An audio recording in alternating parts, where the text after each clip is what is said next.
السلام عليكم ورحمة الله وبركاته. ازيكم حبايبي؟ عاملين ايه؟ يا رب دايما تكونوا بخير. النهارده بقى هنعمل افكار مفيدة جدا لينا ولمطبخنا. تعالوا بقى نشوف الافكار بتاعنا الجميلة.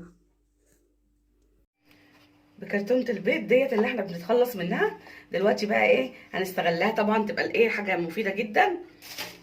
هنحفظ بيها البطاطس بتاعنا. تعالوا نشوف بقى هنحط البطاطس ازاي عشان تقعد فترة طويلة جدا محتفظين بيها. هنجيب بقى كده معانا نشا، هنرش كده رشة نشا عليها عشان يشيل الرطوبة منها ويمتص الرطوبة وتقعد لأكبر فترة ممكنة. ورص بقى كده الايه البطاطس، بسم الله.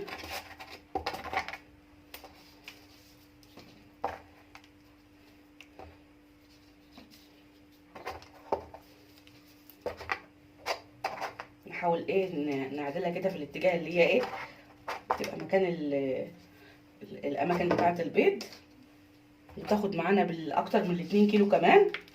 ولو حبيتوا تحطوا دور تاني كمان نحط كمان، تاخد فكره حلوه كده.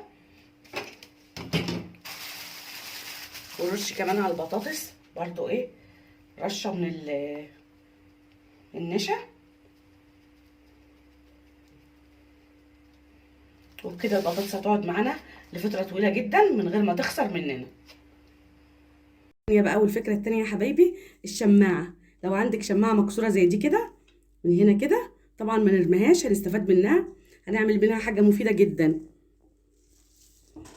هنجيب بقى مناديل المطبخ يا حبايبي ونحطها ايه كده،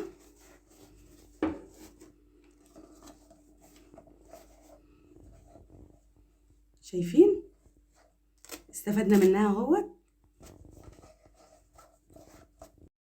كده. طبعا البكره بتاع المناديل بتاع المطبخ طبعا بنحب نستخدمها معانا على طول في المطبخ. وكده بقى ايه شفنا لها بقى ايه مكان كده نستفاد منه. استفدنا كده من الشماعه.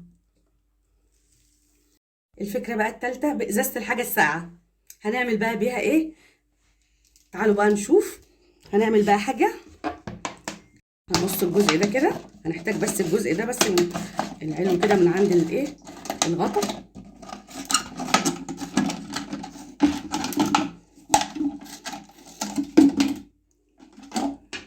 كده الجزء من الازازه. هنجيب بقى الليفه السلك بتاعنا الناعمه ديت اللي احنا بنستخدمها لغسيل الاطباق والمواعين، وهنفتح كده الغطا وهنحط بقى ايه هنا السلك بتاع المواعين في قلبها كده، ونطلع كده ايه جزء كده رفيع كده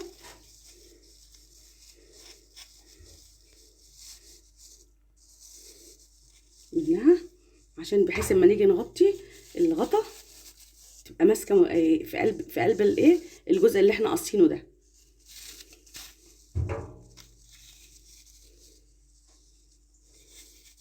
نحط كده ايه السائل بتاع المواعين، شايفين؟ فكره جميله جدا وسهله وهتسهل لنا كتير. وبرده ايه ونعوض برده كل حاجه يا حبايبي ايه الاستخدامات بتاعها كتيره جدا.